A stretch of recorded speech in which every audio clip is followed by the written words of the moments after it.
Let's talk about the news. Let's talk about the absolute chaos that is affecting this country. And man, the spark of civil war never seemed closer.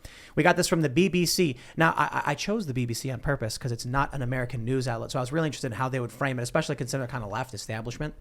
They write, Steve Bannon, Congress plots criminal charge for former Trump aide.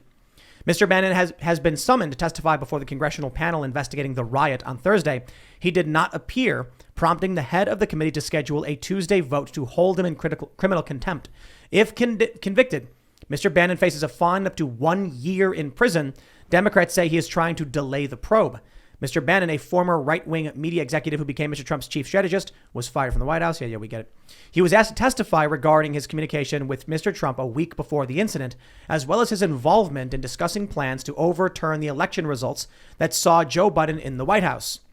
I don't know if that's fair framing. He sought to overturn the election results. He certainly thinks there's widespread fraud.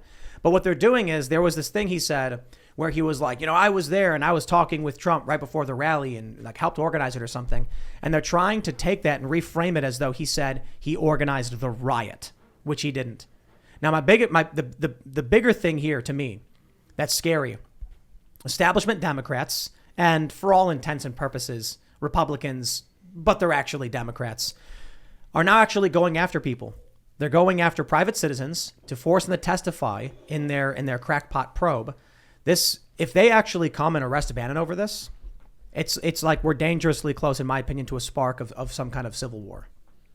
I wouldn't be quite so pessimistic in the short term because I think ultimately the amount of time it will take them to even get to the point, right? Like Congress doesn't have the ability to charge somebody with contempt or prosecute him, right? They're relying on referring it to the U.S. Attorney of D.C. And then that actually has to go through normal criminal process. Bannon's not just making a claim that basically he's making a claim like I read the letter he sent to his lawyer, or his lawyer sent to the Congress, and they're claiming, look, the president's claimed his executive privilege, and I'm, as an aide to him or somebody who was talking with him, I'm bound by that. I'll be happily to produce the documents if you come to an agreement with the Trump people, or if you get a court order saying so. Under those circumstances, I don't know if they're going to be able to prove criminal contempt. It'll take a long time to get proven, but I think the really big problem here is, you notice what they're talking about. What is the January 6th Commission about? Is it designed to help with any legislative purpose? No. And that's the bigger issue, right? Yeah. I'm not saying that we're at the point where, all of a sudden we're going to see another, CNN showing up at 6 a.m. to Bannon's house or anything like that. But we're moving from, we had in the Trump era, lock her up, arrest Hillary Clinton. And a lot of people being like, yeah, she should be arrested. I mean, she should be locked up for the email scandal at the very least, let alone lots of other things that went down with the Clinton Foundation and serious things that should be investigated. And now we're moving towards people are actively cheering and screaming on both sides for the arrest of the other side. I can't imagine, regardless of who's right or wrong, that this is going to lead to somewhere good. No, it's not. And the fact that we're even doing committees like this, again, Congress is the reason they have subpoena power. They're not a court. They're not, and they also don't have law enforcement power, right? That's in the executive branch. They have legislative power. So the goal of any committee has to have some legislative purpose. They can, and it makes sense they can subpoena something the executive branch is doing because they kind of oversee it. They authorize the funding for it. But here it's like they're doing an investigation of private criminal behavior, right? Or what they think objectionable private behavior. Well, that's a star chamber. Like they don't have to go get a warrant when they go issue these subpoenas. And so there has to be some limitation on what they can subpoena based on. And apparently they've just decided, no, we can just subpoena people to embarrass our political opponents. Yeah. And that's sufficient purpose. But this is nothing new. I mean, they've been doing it to lower level people, and I think it's only escalating to where it's now. And I wouldn't be surprised even if it does take a long time, that they're still going to try to go after Bannon criminally, because they go after people politically all the time. You look at the activities of the FBI; they are extremely political. They choose and select who they go after. Oh, Jeffrey Epstein, 30 years, doesn't matter. Oh, someone lied to Congress? We have to get a SWAT team in front of their house with CNN right in the morning as fast as we can. As long as their name's not James Clapper. Exactly. Exactly. Or Dr. Fauci. Yeah. Our Lord and Savior, Dr. Fauci, who's always right, never wrong. And that was really one of my favorite moments when Rand Paul was like, you conducted gain-of-function research. Gain-of-function research is defined as modifying a virus to increase in, infectivity.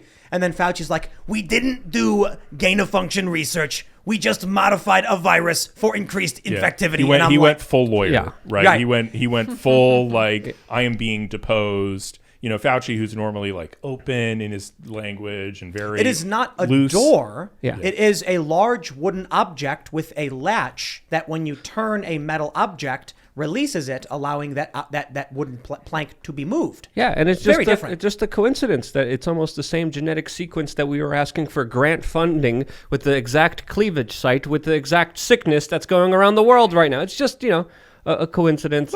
Not here to question anything. YouTube overlords, please. We love Fauci. You see that woman who was skydiving? You see that? Yes, that was brilliant. So there's a woman and she's skydiving, and the instructor who they're in tandem. His helmet said, "Arrest Fauci, Infowars.com." And then she posted, like, I trusted this man with my life. And it wasn't until after we saw the photo we realized what the sticker said. And she was, like, shocked. And I'm like, what did you think was going to happen? That, like, this flight instructor was like, I'm going down with her to, like, get her or something? They're attached together. He's got a sticker on his forehead. That's how insane it is, though. I think there's one of the circumstances in the culture war. Conservatives don't care interacting with the left, or I shouldn't even say conservatives, but like whatever the freedom side is, doesn't mind going to a store owned by a bunch of people with Biden flags. Mm-hmm. There's a Biden flags all over, and they sell cupcakes. I want a cupcake. I don't care that much. The other way around, though, they'll throw a brick through your window. This woman's freaking out, like, I couldn't even go skydiving. So, look, Donald Trump didn't do nearly enough with the presidential powers. Agreed. The Democrats, as soon as they get power, it's the equivalent of throwing a brick through the window of the right. Yeah, there's a lot of Republicans. I remember the national emergency debate about whether the president should declare a national emergency to try and build the wall, and how much like establishment Republicans were like, well, this will set a really bad precedent that Democrats could exploit. And it's like, you say that, and then when Democrats take power, they all complain about, look at all the unprecedented things that Democrats are doing. It's like, if they do unprecedented things, maybe you shouldn't really care that much about what precedents you set, because they don't. The Democrats don't care. But Will, they're paid, a lot of money just to be, the second level Democrats. You didn't know about this? They're paid just to be the cushion for the globalist agenda that they're pushing through. That is such a good analogy. Who came up with that one? It wasn't me originally, but it might have been Kurt Schlichter. I don't know. The Republicans, the Washington Generals, to the Democrats, Harlem Globetrotters. Also might have been Yarvin back in the day. I don't know, but like that's actually, I think, it's a very good description. Like, what is their purpose? And so people are like, how come Tim Pool is always ragging on Democrats? I'm like, because Mitch McConnell is sitting on his hands. That's about it. Yeah, I mean, it's like there's not much to complain about other than he's ineffective. And well, I'll tell you this. How much money did he make over his career in the Senate? He's tens of millions of dollars. Man, screw all of these corrupt. Yeah. I was almost going to swear, but I won't do it. It's all the same. It's all the same. They somehow get a salary of, 170 to 200K. And they become worth 30, 40 million dollars. Nancy Pelosi, Maxine Waters buying a mansion. It's all the same. There's people on TikTok literally making their careers off of stock picks that Nancy Pelosi makes.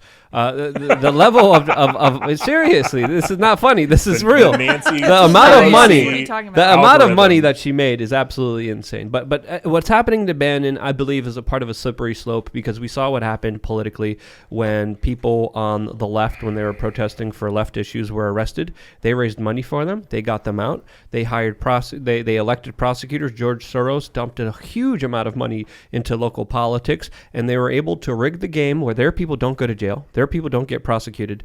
But if you sneeze in the wrong direction, if you're a part of the opposite party, you're going to see a heavy hammer come down on you. And with, on average, Americans committing 3 felonies a day, when we have the politicization of our justice system, we're slowly evolving into the destruction of it. And I think this is the start. I think it started a long time ago, but I think this is the beginning of it. And I think it's only going to swell and be made worse moving forward. I see someone in the chat said, Tim, run for Senate. And, I was thinking about it just now, and I'm like, if I did and I won, I would get really, really rich, because you as a member of the Senate, you'll make on average, I think, $2 to $3 million a year on your $174,000 salary. So it sounds pretty good. Run for Senate, somehow become a millionaire. Because it's just magic. It's just, just all of a sudden money just appears and no one knows where it comes from. Well, I mean, it comes from Hunter Biden style deals. you just need to have children, and then you can have them go earn. You could probably get a cushy job at Pfizer afterwards, or Google, or you'll get some donations from a lot of these multinational corporations and industrial complexes. I mean, your life is set, and you get a congressional salary for the rest of your life. Do you really though? I heard that was a myth. I don't. I've heard that was true. Someone will fact check us very soon here in the comment section, which I'm paying attention to. I don't know if that's true. You can get a salary. I just getting back to this. I want Republicans next time in their power, which they probably will be, and we might have a DeSantis or somebody as like a president. Yeah, but look, unless Republicans win primaries, and that means getting America First or populist candidates to actually win, you're going to end up with Kevin McCarthy, McConnell, Graham. And they're going to be like, I'm going to fight extra hard. And then the camera turns off and they high five Joe Biden.